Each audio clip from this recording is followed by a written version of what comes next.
warahmatullahi ta'ala wabarakatuh. Alhamdulillahi rabbil alamin. Allahumma salli wa sallim ala sayyidina Muhammadin al-fatih lima ughliq wal khatim lima sabaq an-nasir al-haqqi bil haqq wal hadi ila siratikal mustaqim wa ala alihi wa sahbihi haqqa qadrihi wa miqdarihi al-'azim. Allahumma akhrijna min dhulumatil wahmi wa akrimna bil fahmi wa aftah 'alaina bi ma'rifatil ilmi wa hassin akhlaqana bil hilmi وسهل لنا أبواب فضلك وانشر علينا من خزائن رحمتك يا أرحم الراحمين. أما بعد فقال المصنف رحمه الله تعالى ونفعنا به وبعلومه في الدارين آمين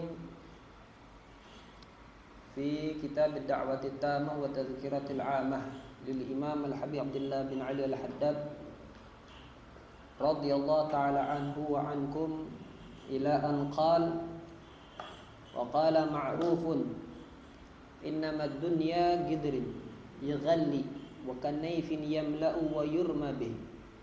وقال إذا أراد الله بعبد خيرا فتح عليه أبواب العمل وأغلق عليه أبواب الجدل. وقال كلام العبد فيما لا يعني خذلان من الله عز وجل. وجاء حجام يأخذ من شارب معروف وكان معروف يسبح فقال الحجام لا يمكن أخذ الشارب وأنت تسبح فقال أنت تعمل وأنا لا أعمل. Alhamdulillah, pada kesempatan yang mulia ini, di waktu yang mulia ini, Allah Subhanahu wa taala masih memberikan kepada kita nikmatul taufik, ni'matul hidayah, ni'matul ma'unah, hadirnya kita di majlis ilmu ini. Mudah-mudahan setiap majlis yang kita hadiri, kita mendapatkan ilmu yang bermanfaat, ilmu yang berkah, yang selalu menyokong kita untuk senantiasa taat kepada Allah, taat kepada Rasulullah sallallahu alaihi wasallam. Disebutkan oleh Al-Imam Al-Haddad, Al-Habib Abdullah bin Al-Haddad di dalam kitab beliau, yaitu Kitab Ad-Da'wah Utamah. Ini sudah pada penghujung daripada kitab tersebut, menukil daripada perkataan Al-Imam Ma'ruf Al-Qarhi.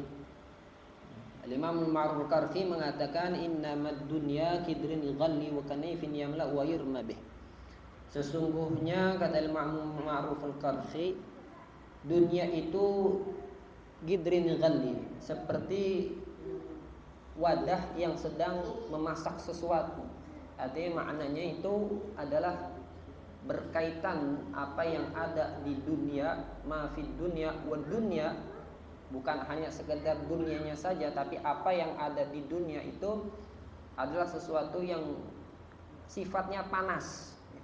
Karena disifatkan gidrin ghalli itu artinya ketika ada panci digunakan untuk memasak, maka apapun yang ada di dalamnya sifatnya panas. Nah, sesuatu yang panas ini mafhumnya ada sesuatu yang bisa disajikan ketika dalam keadaan panas, ada sesuatu yang disajikan harus didinginkan terlebih dahulu. Ini menunjukkan apapun yang ada di dunia nggak mesti kita harus telan secara bulat-bulat. Akan tetapi di situ ada pertimbangan yang harus kita pikirkan, antara apakah itu maslahat untuk kita ataupun malah menjadi mudarat buat kita.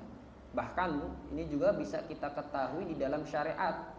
Ya, ketika Allah Subhanahu wa taala melalui Rasulullah sallallahu alaihi wasallam memberikan kepada kita rukhsah, keringanan-keringanan. Ya, memang secara tolak ukurnya rukhsah itu hendaknya kita terima, karena itu merupakan anugerah dari Allah Subhanahu wa taala, baik itu dalam beribadah, muamalah atau lain sebagainya.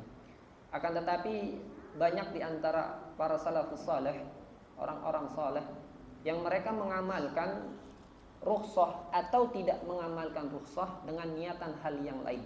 Karena apa? Karena sesuatu yang dipertimbangkan dalam melaksanakan rukhsah tersebut. Contoh misalnya ketika kita dalam keadaan musafir, musafir, baik itu kita katakan dalam bab sholat, baik itu kita katakan dalam bab shom, bab puasa, ada keringanan yang diberikan kepada kita di dalam syariat. Ya, di antaranya ketika orang musafir diperbolehkan untuk tidak melaksanakan puasa. Tapi itu pun harus ada ketentuan syarat yang harus terpenuhi terlebih dahulu. Di antaranya kalau dalam mazhab kita Syafi'i, khurujnya kita, keluarnya kita dari daerah kita itu adalah qoblal fajar. Maka kita diperbolehkan mengambil rukhsah untuk tidak melaksanakan puasa. Bahkan tidak wajib buat kita tabitun niyah. Enggak mesti kita malam-malam niat puasa. Ini wabil khusus di puasa Ramadan tentunya. Kemudian bagi seorang musafir pula diperbolehkan kalau seandainya safaran tawilan mubahan, safaran yang sudah berjaraknya hampir lebih daripada 82 km untuk mengambil rukhsah. Baik itu dengan melaksanakan salat jama' alal mu'tamad dan melaksanakan salat qasar alal khilafi. Fa'ala kulli hal itu semua rukhsah boleh kita ambil, tapi juga boleh kita tinggalkan dalam artian sebagai tarbiyah buat nafas kita. Ketika kita diberikan keringanan oleh Allah Ta'ala, kita ambil, itu baik. Kita tidak ambil dengan alasan yang tepat pun itu adalah perkara yang baik. Jadi segala sesuatu bahkan di dalam syariat saja yang baik itu pun ada pertimbangan yang harus kita, apalagi perkara-perkara dunia, malahu yang tidak ada maslahat di dunia, apalagi maslahat di akhirat. Maka disifatin banyak para ulama, para salafus saleh, orang-orang saleh itu menggambarkan dunia itu begitu suatu hal yang amat kecil. Supaya apa? Supaya kita mengetahui bahwa dunia di mata orang-orang yang dekat kepada Allah Ta'ala adalah perkara yang remeh-temeh. Jangan sampai dibesar-besarkan. Jangan sampai dalam artian seperti ini. Kadang kita sebagai orang awam nih, dengan alasan ad-dunya mazra'atul akhirah, dunia itu sebagai ladangnya akhirat, tapi justru lisan dengan hati kita berbeda. Para salafus saleh ketika mereka menghinakan dunia wa ma fiha, dan apa yang ada di dalam dunia, illa mu'allim wa muta'allim, illa majlisul dzikir, majlisus salah, majlisul dan lain sebagainya, majlisul khair, itu memang sesuatu yang mereka amalkan, sesuatu yang mereka yakini di dalam hati, dan sesuatu yang mereka bicarakan. Bukan sesuatu yang hanya sekedar ditampakkan dari diri mereka saja, tetapi mereka memang betul-betul menghinakan dunia. Supaya apa? Supaya kita ketika melihat orang-orang soleh tersebut, kita mengetahui bukan hanya sekedar ucapannya saja, tetapi memang kita melihat daripada amalnya mereka itu berselaras dengan apa yang mereka katakan, selaras dengan apa yang kita amalkan. Jadi kalau orang awam kita ini kan masih ngomongnya apa? Kita mah cinta dunia. Supaya kagak ninggalin dunia, kita bilangnya ad-dunya mazra'atul akhirah. Memang nggak ada salahnya, cuman jangan sampai kalimat yang baik, pemahaman yang baik dicampur adukan dengan niat yang tidak baik. Itu yang bakalan menjadi salah. Na'udzubillah min dzalik. Hal tersebut merupakan salah satu daripada sifat munafiknya kita. Wa kanayfin yamla'u wa yurma bih. Dan seperti naif, apa kalau bahasa enaknya kalau naif itu sesuatu barang kecil yang kagak ada harganya. Yamla wa yurma bih. Kalau memang udah batasannya ya udah dibuang. Enggak perlu terlalu. Tidak perlu terlalu. Tapi nanti dalam hal seperti ini ada kadarnya. Enggak bisa kita samaratakan pada setiap orang. Karena ada perbedaan pendapat, perbedaan dasar antara yang disebut dengan ghaniyus syakir sama al-faqirus sabir. Ada perbedaan mana yang kapan dikatakan ghaniyus syakir afdal, mana yang dikatakan al-faqirus sabir afdal.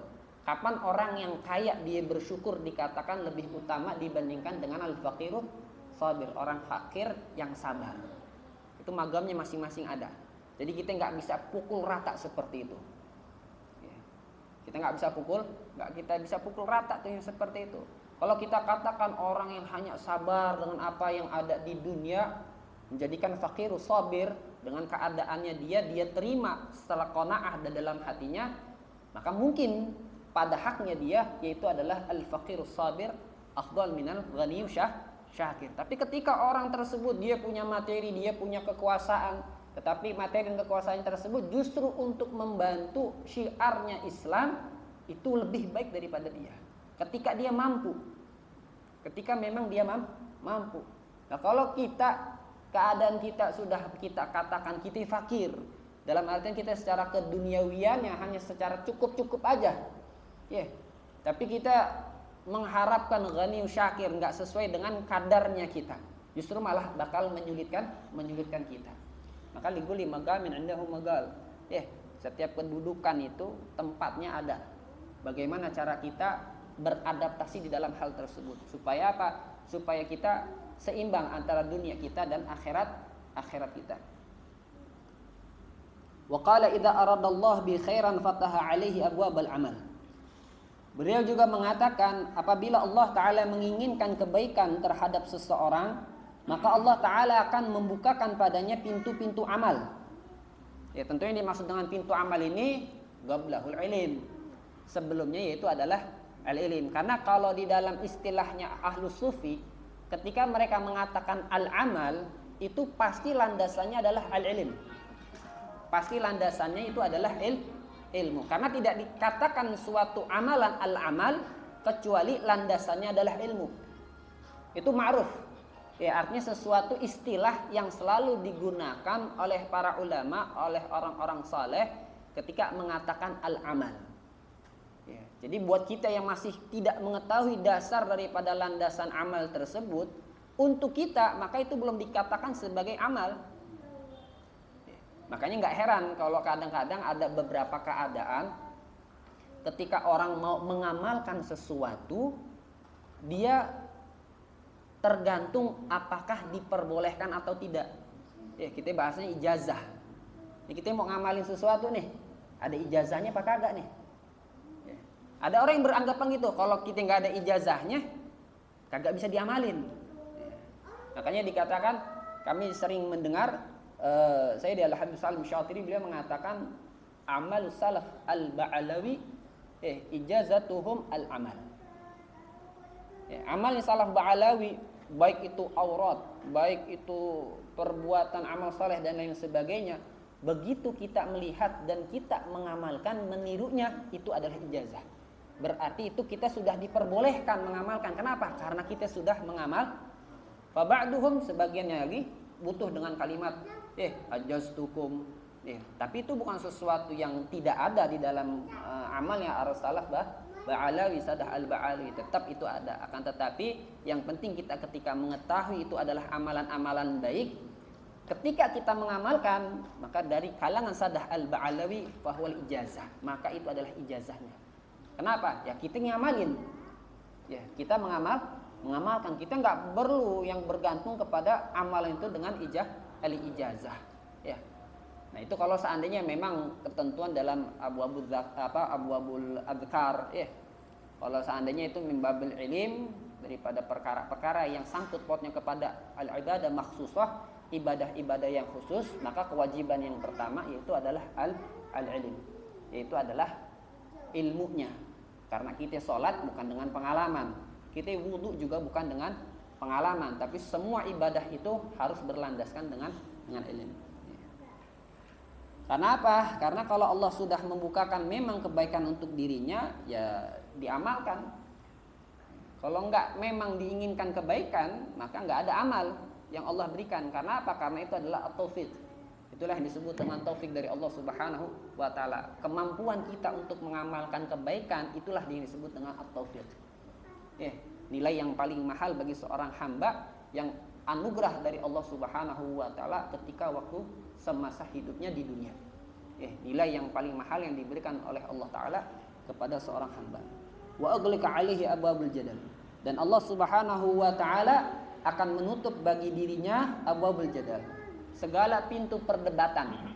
Artinya pintu perdebatan ini kenapa sih ada perdebatan? Ada perdebatan itu karena ada ketidakpastian atau ada keraguan. Maka di situ timbullah perdebatan. Ada ketika orang mengamalkan sesuatu, mau mengamalkan sesuatu karena dia kurang mengetahui ilmunya, akhirnya ada timbul keraguan, ada timbul ketidakpastian. Nah, kalau Allah Ta'ala itu sudah memberikan kepada dia kebaikan, amalnya itu akan senantiasa berlandaskan kepada ilmu yang telah dia ketahui. Makanya Kalau kita mengamalkan sesuatu dengan landasan ilm, itu nilainya pasti berbeda dengan orang yang hanya mengamalkan tetapi tidak berlandaskan dengan ilm. Ya. Makanya dalam sifatus shalah ketika memaknai khusyuk, memaknai hudur, itu sampai dikatakan yafhamul qiraah, memahami bacaan yang dia baca. Nilainya di situ, memahami bacaan yang dia baca. Padahal kita ketahui kalau di dalam salat itu ada yang azkar, ada yang tasbihat, ada yang qiraah. Maksud qiraat itu qiraatul Quran. Kalau kita baca Al-Quran, kita diberikan pahala oleh Allah Ta'ala, ya, wa bitilawatihi ibadah, dengan membacanya ibadah. Faham kagak faham? Ya. Tapi ada poin khusus ketika kita melaksanakan sholat, kita mau masuk dalam tahapan khusyuk, tahapan hudur, yafhamul qiraah. Kita memahami qiraahnya. Bukan hanya sekedar kita bisa membacanya, tetapi juga kita memahami. Sampai kenapa? Karena memang hal tersebut berbeda kualitasnya. Nggak sama orang yang paham dia baca hanya dengan orang yang sekedar membaca tanpa memahami. Itu akan membantu dia untuk mencapai hudur, mencapai yang namanya khusyuk.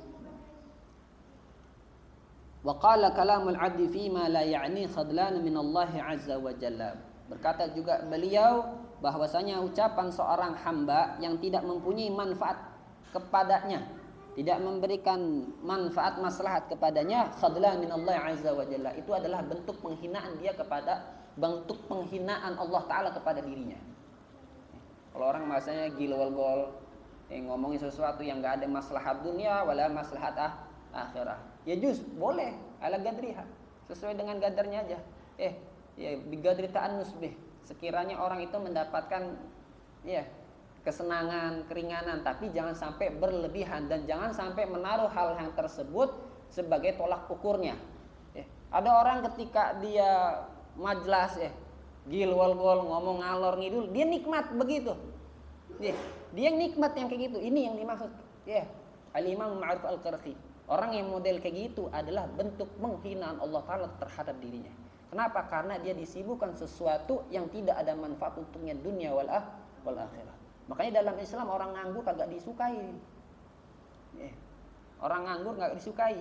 Ada orang yang bekerja, dia mencari nafkah, walaupun dia hanya sekedar melaksanakan apa yang wajib, berusaha untuk mengamalkan yang menjadi sunnah, itu lebih baik daripada orang yang senantiasa ada di masjid tapi senantiasa melalaikan dari apa yang menjadi kewajibannya. Islam tidak mengajarkan kita untuk senantiasa di atas sajadah. Rasulullah Sallallahu Alaihi Wasallam bekerja, bahkan setelah beliau diutus menjadi seorang Rasul, beliau masih menjual jasa beliau. Sayyidina Ali pun sama, dan para sahabat yang lainnya. Tidak ada sahabat-sahabat Rasulullah Sallallahu Alaihi Wasallam yang istilah katanya pengangguran. Tidak ada. Baik itu ucapannya, perbuatannya, apalagi keyakinannya. Semuanya itu landasannya mempunyai landasan maslahat untuk dirinya mereka masing-masing. Dan itu dicontohkan oleh Rasulullah Sallallahu Alaihi Wasallam. Karena apa? Karena sahibus syariah, karena beliau yang membawa syariat yang dibawa oleh Allah Subhanahu wa Ta'ala dan ditiru oleh para sahabat. Jadi kalau kita sekedar hanya untuk mendapatkan kenyamanan ketika kita bertemu dengan sahib, perkara yang diperbolehkan. Tetapi jangan sampai hati kita itu mendapatkan kesenangan dengan cara hanya seperti itu saja. Ketika kita hadir di majelis ilmu, kita rasanya lama banget. Tapi ketika kita hadir di majelis, kita bisa berjam-jam dan kita menikmatinya. Nah itu, berarti ada sesuatu yang salah sama diri kita. Itu harus sesuatu yang diperbaiki. Bukan hanya sekedar ucapan saja. Di sini kalimat kalam itu maknanya juga adalah perbuatan, bukan hanya sekedar ucapannya saja. Ada orang lebih senang bisa berjam-jam dia kalau orang anak-anak sekarang main game tapi hadir majlis susah. Karena kalau sholat Jumat jangan dah, sholat Jumat sekarang. Model orang sholat Jumat. Kalau sekarang kan kalau di masjid-masjid sholat Jumat gimana? Pas bukan sholat Jumatnya, pas khutbah Jumatnya dikasih waktu. Khutbah cukup 20 menit, pakai tanda seru 3 lagi. Kagak boleh lewat tuh. 15 menit Saking apa? Saking dojernya orang sekarang sama yang namanya amal khair. Dojer tuh bosen. Nih, padahal 15 menit aja masih kita dapati, 20 menit aja masih kita dapati orang yang tidur. Emang kalau waktu sholat Jumat, khutbah Jumat, waktu paling enak tidur itu mah. Gak diraguin tuh. Paling enak tidur tuh. Mau tuh khotibnya di ngomel-ngomel kayak marah kenceng, tetap aja pasti ada orang yang begini. Pasti itu modelnya kayak gitu. Itu pun sudah dikasih waktu pakai tanda seru 3 dojernya kita.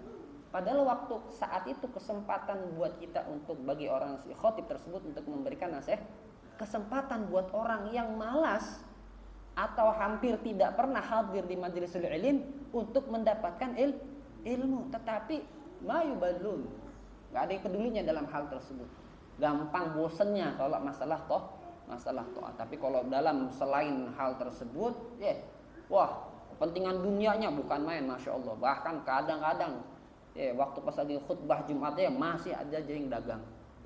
Ironisnya kapan? Itu di depan masjid, di samping dan tidak ada orang yang menegur. Sekarang kayak orang kita ini kayak nafsi-nafsi. Bukan urusan kita. Kenapa? Pengaruh dari HP. Gak usah ngurusin orang. Yang penting diri kita sendiri. Kita ditanya nanti di alam barzakh, bagaimana ikhwannya kita? Man ikhwanukum? Siapa saudara kalian? Ditanya kita. Kalau kita ngelihat hal-hal yang kayak gitu, selama kita masih mampu, selama kita masih ada kesempatan untuk menegur hal-hal yang seperti itu, tegur. Jangan kita biarin aja. Ya walaupun bukan hanya dengan ucapan yang kasar, terlebih ya dengan sindiran-sindiran bahasa orang sekarang.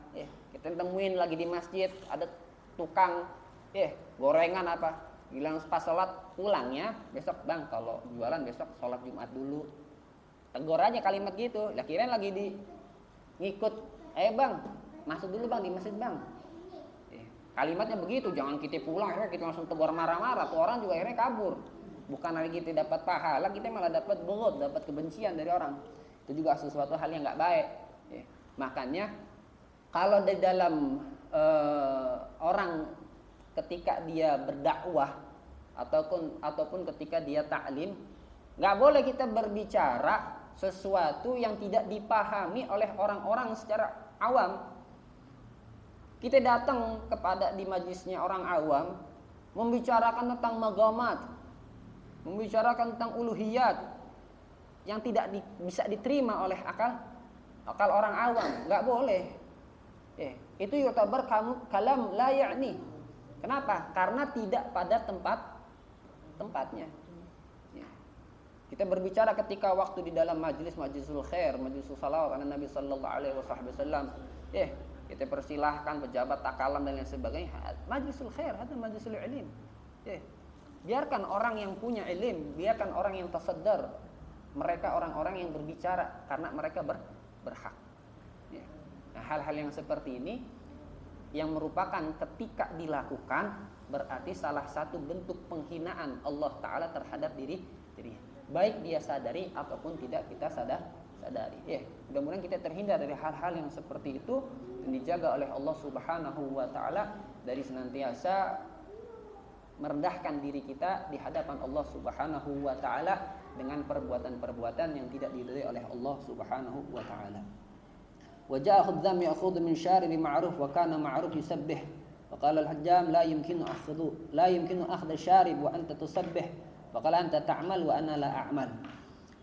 Diceritakan bahwasanya datang seseorang hajjam kepada Ma'ruf al-Qarhi, sedang merapikan daripada kumis beliau. Ini hanya cerita dalam artian. Wa kana Ma'ruf yusabbih, pada saat itu beliau sedang bertasbih.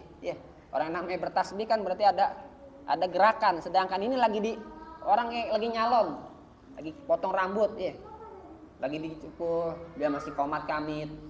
Dia masih qomat kamit. Kata yang nyukur, diem dulu apa bentaran, bahasa gitu. Lagi dicukur ini mau rapi apa kagak gitu. Ente lakuin apa yang ente kerjain, anak kerjain apa yang ente lakuin. Ente kerjain apa yang ente sebagai amalnya ente, anak kerjain apa yang sebagai amalnya. Nggak ada muta'arid di situ. Karena apa? Karena masing-masing punya keahlian dalam hal tersebut. Karena masing-masing punya tugas dalam hal tersebut. Nggak bisa ketika kita mau mengamalkan sesuatu, kita paksakan seseorang untuk tidak beramal, untuk ngikutin amalnya kita. Ya. Ini bukan dalam bahasa keseharian, ya, bukan dalam bahasa keseharian, tapi intisari dalam hal tersebut, dalam hal ini, bahwasanya ketika seseorang di situ ada maslahat untuk dirinya, baik itu dunia ataupun akhiratnya, jangan sampai merugikan maslahat orang lain. Kita dapat maslahat, tapi orang lain mendapat mudarat, ya jelek juga, nggak baik yang kayak gitu. Entah itu masalah dunia, ya, apalagi masalah akhirat. Ya, jangan sampai kita punya dapat maslahat, tapi justru orang lain mendapatkan mudarat. Oh, kita merasa dapat untung dalam hal apa yang kita amalkan, tetapi justru kita merugikan apa yang dilakukan oleh orang lain. Entah itu dunia, terlebih lagi di dalam akhirat. Makanya paling banyak yang dilakukan oleh salafus saleh ketika mereka memberikan contoh, yaitu adalah dengan perbuatannya mereka terlebih dahulu. Ini di zaman mereka, di zaman mereka. Contoh, masalah kalau memang mampu, dalam artian ketika seseorang menyampaikan, orang itu disunahkan ketika sholat Jumat dengan pakai pakaian putih. Dia tahu hal tersebut sunnah. Kalau bisa, andai kata dia orang alim atau orang saleh atau orang yang terpandang dengan pakaian yang sebaik-baiknya, bahkan pakai imamah, itu adalah perkara yang dia mengatakan hal tersebut, tetapi dia datang ketika sholat Jumat kayak jemuran, semuanya ada, kuning ada, hijau ada, merahnya ada. Itu kan hal yang mudah tuh sebenarnya. Ketika dia berbicara dan dia tahu, dia punya lagi bahasanya begitu, tapi dia nggak ngamalin. Dia nganjurin kepada orang lain untuk perbuatan yang baik, sedangkan dia justru malah meninggalkan. Ataupun sebaliknya, ada orang udah baik, cuman karena saran kita kurang tepat, akhirnya malah meninggalkan sesuatu yang baik tersebut. Contoh masalah, kalau ada orang sholawatan, dia ngomong sholawat mah harus kenceng-kenceng suaranya. Sholawat mah pasti diterima aja. Padahal ada kisah disebutkan oleh Al-Imam An-Nawawi Al-Bantani itu di dalam Syarah Lubabul Hadits, Tanqihul Qalb. Disebutkan ada orang saleh melihat tetangganya. Ini tetangga nih orang Masya Allah bukan main. Belangsaknya bukan main. Akhirnya meninggal nih orang tetangga. Di dalam mimpi itu orang saleh dilihat nih orang tetangganya yang hidupannya kelihatannya belangsak, itu belangsak kan ini. Terpuruk, parah banget dah hidupnya. Kagak kelihatan di musola, kagak kelihatan di masjid, sholat Jumat kagak kelihatan, sholat Idul Fitri tidur dia. Waktu pas dia meninggal, dilihat sama nih orang saleh yang tetangganya, lah kok ente dapat nikmat segini gedenya? Kok bisa dapat nikmat sebegitu gedenya? Kata nih tetangga, anak kebetulan lewat di suatu majelis, anak mampir, kebetulan bukan niat, kebetulan mampir. Anak dengar orang yang sedang berbicara, orang alim, guru yang saat itu berbicara mengatakan, untuk bersalawat kepada Rasulullah Sallallahu Alaihi Wasallam biraf'is shaut, dengan mengangkat suara. Dengan hal tersebut niscaya dosa-dosa kita akan diampuni oleh Allah Subhanahu wa taala. Maka mengeraskanlah suara si syekh tersebut di dalam bersalat dan diikuti oleh para jemaah. Kebetulan anak ngikut. Anak ikut. Dan inilah bagian daripada apa yang aku lakukan. Bagiannya tuh. Dilihat sebegitu nikmatnya. Memang ini perkara dalam artian fadilatus salawat, fadilah daripada membaca salawat. Memang betul orang ketika dia mengamalkan sesuatu jangan sampai nimbulin was-was sama yang lain. Itu memang betul. Tapi ada saat-saatnya di mana hal itulah yang memang diminta. Artinya apa? Kayak mengeraskan suara ketika dalam berzikir. Ada waktunya harus dikeraskan suaranya, ada yang waktunya ketika kita harus untuk diri kita sendiri. Maka kalau dikatakan seperti itu di dalam sholat pun ada. Kalau kita mengucapkan kalimat amin bersamaan dengan imam, maka dianjurkan untuk bersama-sama. Waladhdallin, Imamnya juga ngomong amin jahran, bacanya juga kenceng. Jangan diam nunggu makmum. Justru makmum itu ngikutin imam. Kalau imamnya aminnya kenceng, makmumnya biar serentak sama. Kenapa? Saat itu dosa kita diangkat sama Allah Ta'ala, sholat kita diterima. Keadaannya sama. Terus kita bilang jangan kenceng-kenceng, ya salah, menyalahi hal yang seperti itu. Nah maka ya kembali lagi, jangan sampai kita menyarankan sesuatu dalam amalan kepada seseorang yang justru malah kita mendapatkan untung, merugikan orang lain. Ya. Jadi makanya kata Al-Ma'ruf Al-Qarhi yang menceritakan keadaannya, ente punya keahlian di dalam hal tersebut, silahkan rapiin deh. Jangan sampai ente ngelarang ana untuk mengamalkan apa yang biasa diamalkan. Wa qala Abu Abdullah Al-Harith bin Asad Al-Muhasibi rahimahullah taala faqadna thalatha asya' la najiduha husnul wajh ma'al siyanah wa husnul gal ma'ad diyanah wa husnul ikha ma'al amanah. Dikatakan oleh Al-Imam Abu Abdullah Al-Harith bin Asad Al-Muhasibi rahimahullahu taala, beliau mengatakan telah hilang oleh kita 3 perkara yang tidak lagi kita temui. Yang pertama husnul wajh ma'al siyanah. Orang yang perawak penampilannya bagus akan tetapi menjaga harga dirinya. Entah itu perempuan, entah itu laki-laki. Kebanyakan kalau kita kan sekarang kagak, bahasa kita good looking. Good lookingnya laki-laki cuman buat menarik perhatian lawan jenisnya perempuan. Perempuan yang good looking ya juga hanya sekedar untuk menarik lawan jenisnya saja. Ini di zamannya mereka, apalagi di zaman sekarang. Kalau good looking apalagi di Indonesia, wah bukan main deh, menang segala-galanya udah. Iya enggak? Kalau good looking udah menang segala-galanya. Setengah permasalahan hidup udah kelar deh. Kalau good looking. Kalau sebaliknya bukan main. Wa husnul gal ma'ad dayana. Orang yang pandai berbicara cuman agamanya juga lurus. Banyak orang yang pandai berbicara cuman dia melencong. Wah dia ahli orator dan lain sebagainya, tetapi wah tindakannya nggak bisa. Beralasan begini, beralasan begitu. Itu dikatakan oleh beliau itu udah nggak didapati, hampir sudah sangat sedikit bahkan tidak didapati lagi. Wa husnul ikha ma'al amanah, dan orang yang betul-betul menjaga, tetapi menjaga sesuatu daripada amanahnya, menjaga daripada sesuatu apa yang dijanjikannya ma'al amanah, dilaksanakan dengan amanah. Ini buat orang-orang yang mempunyai beban daripada amanah. Kebanyakan dari kita ya na'udzubillah min dzalik, kalau ketika diberikan amanah kebanyakan justru malah kita tidak menyampaikan sesuai dengan apa yang telah disyariatkan ya. Jangan sampai hal-hal yang tersebut ada pada diri kita. Ini memang kalau yang diucapkan oleh para ulama salafus saleh ini perkara-perkara yang lebih jauh dari apa yang kita gambarkan. Tapi untuk diri kita sendiri ya paling mudah ya.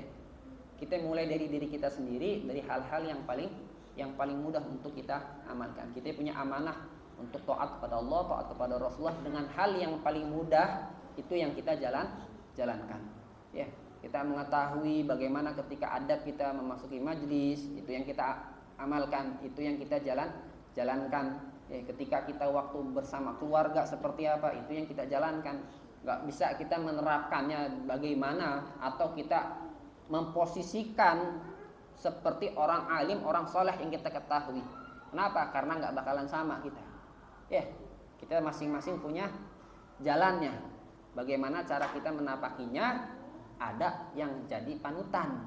Tapi cara menapakinya atau nanti hasilnya, ya jangan sampai sama. Kita mintanya kalau dalam perbuatan yang baik, yang lebih baik. Sebagaimana orang tua selalu mengharapkan anaknya menjadi lebih baik ya, entah itu di dunianya apalagi di akhiratnya. Wa qala man zayyana batinahu bil muraqabah wal ikhlas zayyana Allahu zahirahu bil mujahadah wa ittiba'i sunnah. Beliau juga mengatakan barang siapa menghiasi batinnya dengan muraqabah, senantiasa diliputi dengan rasa takut kepada Allah taala, wal ikhlas serta ikhlas, maka Allah taala akan menghiasi zahirnya bil mujahadah dengan senantiasa riyadhah nafsiyah wa ittiba'i sunnah, dan mengikuti daripada sunnah. Liqaulihi ta'ala walladzina jahadu fina lanahdiyannahum subulana. Dipastikan orang-orang yang betul-betul dia berusaha dengan segala kemampuannya, ya pasti Allah Ta'ala akan memberikan hidayahnya. Kalau kita kebalik, urusan dunia kita usaha mati-matian, urusan akhirat banyak alasan. Ya, urusan akhiratnya banyak alasan. Wah, sholat sunnah rotibah, 4 rakaat nih, nggak apa-apa 2 rakaat. Ini yang lebih parahnya lagi, kadang-kadang kita ngomong nggak apa-apa sunnah doang. Ini nih yang mulutnya mulut yang naudzubillah min dalik. Nggak apa-apa sunnah doang. Udah nggak apa-apa sunnah. Ngomong begitu, la haula wala quwata illa billah. Sunnah doang. Ngomong begitu, kita ngaku umatnya Rasulullah, kita ngarepin syafaatnya Rasulullah, sunnah kita gituin. Kita nggak berbicara tentang yang wajib. Yang wajib ini antara muslim sama kafir, sudah kelar. Ini yang sunnah. Yang sunnah itu jangan sampai diremehin. Barang siapa yang dia meremehkan sunnah, itu orang pasti meremehkan maksiat. Kalau orang sudah meremehkan sunnah, itu sifatnya pasti dia meremehkan maksiat. Dalilnya apa? Innallaha ghafurur rahim, kata Imam Haddad. Kenapa? Karena dari awalnya dia ngeremehin sunnah. Cuma sunnah doang. Cuma sunnah doang. Oh gini kan cuma sunnah doang. Kadang-kadang yang lebih parahnya gitu ya, nggak tahu deh orang lain deh. Orang Indonesia nih kadang-kadang ya, kayak bahasa-bahasa apa ya? 3 kali kan sunnah. Nah itu tuh bahasa-bahasa yang kudu dikurangin tuh. Nggak baik tuh. Secara i'tiqad itu nggak baik. Apa-apa kita bilang 3 kali sunnah. Apalagi kalau naudzubillah min dzalik nih. Kadang-kadang orang bercandanya kelewatan. Ada perempuan lewat kagak pakai hijab. Maksyufah aurah. Dia ngelihat, 3 kali sunnah. La haula wala quwwata illa billah. Lagi maksiat dia bilang 3 kali sunnah. Banyak itu bahasa bercanda. Tapi malaikat yang nulis tahu bercanda apa kagak itu? Itu malaikat tahu kan itu bercanda apa kagak? Kalau tahu kan malaikat asal tulis aja itu. Emang dikasih titik nanti catatan ini bercanda? Nggak tahu kita catatan yang kayak begitu. Naudzubillah min. Hal-hal yang kayak begitu jangan dibuat bercanda. Kagak di softo masalah kayak gitu. Syariat. Makanya orang kalau pura-pura sholat aja hukumnya haram. Talabus bil ibadah fasidah. Orang pura-pura sholat. Kita ngeliat anak kecil nih. Kita datang karena dia takut, dia pura-pura sholat, omelin. Jangan dibiarin, diomelin. Kenapa? Karena nanti takutnya hal itu menjadi kebiasaan dan ada pemikiran seperti itu, bahwa itu hal yang biasa-biasa saja. Talabus bil ibadah fasidah, hukum haram. Ngelakuin suatu ibadah yang fasid, tidak sesuai dengan rukunnya. Orang mau sholat, dia pura-pura sholat. Kayak orang di TV gitu ya, dia pura-pura sholat, cuma tahiyat akhir doang. Skinnya pas tahiyat salam nah malaikat mah kagak tahu itu main film apa kagak, nggak tahu bagaimana itu. Makanya talabus yang hal-hal yang seperti itu dalam ibadah saja dihukumi haram. Jangan sampai dibuat main. Agama itu kagak ada main-mainnya, kagak ada. Nggak ada yang dibuat main dan jangan dibuat main-main. Yang terakhir, waqala idza anta la tasma' nida Allah azza wa jalla wa kaifa tujibu da'i Allah taala. Ini memang dalam ini ukurannya kalau kita paling gampang azan ya. Idza anta la tasma' nida Allah azza wa jalla wa kaifa tujibu da'i Allah. Kalau engkau tidak mendengar daripada panggilan Allah Subhanahu wa taala, maka bagaimana engkau dapat menjawab daripada apa yang dipertanggungjawabkan di hadapan Allah Subhanahu wa taala. Kalau dalam artian ini ya kita dianjurkan kita untuk taat kepada Allah, kita dianjurkan dalam kehidupan kita untuk ibadah kepada Allah, tapi kita kagak, nanti gimana ya pertanggungjawaban kita di hadapan Allah Subhanahu wa taala? Apakah kita akan bisa berkata di hadapan Allah, ya Allah, Engkau Ghafurur Rahim, maafkan aku. Tapi Allah sudah ngasih anjuran, Allah sudah ngasih perintah, tapi kita nggak ngamalin. Nanti di hadapan Allah, apakah kita bisa, ya Allah Engkau nih Ghafurur Rahim, maka ampunilah kita. Mampu gak kita? Ada jaminan gak kita bisa berbicara berhujjah di depan Allah Subhanahu wa taala? Ini dalam artian kayak sekarang misalnya kayak babul adzan. Kalau dalam babul fikih, dalam abul fikih babul adzan itu bahkan sampai karena ini masalah nida ya, panggilan ya. Kita lebih biar paham taswir gambarannya itu ketika azan. Bagaimana posisi kita ketika mendengar azan? Bagaimana posisi kita ketika mendengar adzan. Al-Imam Sya'rani menceritakan dalam kitabnya Lawaqihul Anwar Qudsiyah fi Bayan Uhudul Muhammadiyah, menceritakan bagaimana guru beliau Al-Imam Ali Al-Khawas ketika mendengarkan adzan. Al-Imam Abdul Wahhab Asy-Sya'rani, kami melihat guru kami Sayyidi Ali Al-Khawas itu kalau lagi mendengarkan adzan, wabil khusus ketika ucapan hayya 'alas shalah, seakan-akan tuh beliau sampai menunduk seperti sebongkah es yang meleleh, muraggabah saking takutnya dengan panggilan kalimat hayya 'alas shalah. Karena apa? Karena merasa hayya 'alas shalah adalah panggilan Allah Ta'ala untuk dirinya agar menghadap Allah. Paling gampang kalau ada kita pegawai, punya bos, kita dipanggil bos, kita nggak tahu nih salah apa benar nih, udah deg-degannya bagaimana. Nah, digambarkan tersirat di dalam wajahnya ketakutan muragabahnya beliau Sayyidi Al-Khawas ketika menjawab daripada panggilan hayya 'alas shalah. Kelihatan tampaknya. Makanya nggak heran orang yang mendengarkan adzan, menjawab adzan, pahalanya begitu amat besar. Diriwayatkan sebagaimana kami dengar adalah Habib Salim Syatiri, beliau mengatakan orang yang jawabin daripada panggilan adzan buat laki-laki dapat pahalanya sampai 1 juta pahala hasanah. Alaf 1000 kali 1000 sejuta. Dengerin adzan kita aja, dengerin adzan, kita dengerin, kita jawabin, habis itu kita salat sama Nabi, kita bersalat kepada Nabi, kita minta wasilahnya kepada Allah Subhanahu wa taala untuk Rasulullah SAW. Kata Nabi, wajibat syafaat. Wajib. Nabi yang ngomong, itu orang wajib menerima syafaat. Ini syafaatnya syafaatul makhsusah, syafaat yang khusus, bukan dikatakan syafaatul uzma. Karena kalau syafaatul uzma itu orang-orang yang paling daripada umatnya Rasulullah SAW yang paling terburuk. Kita berharap kepada Allah Subhanahu wa taala senantiasa kita diberikan istiqamah untuk taat kepada Allah, taat kepada Rasulullah sallallahu alaihi wasallam. Rabbana la tuzigh qulubana ba'da idh hadaytana wa hab lana min ladunka rahmah innaka antal wahhab.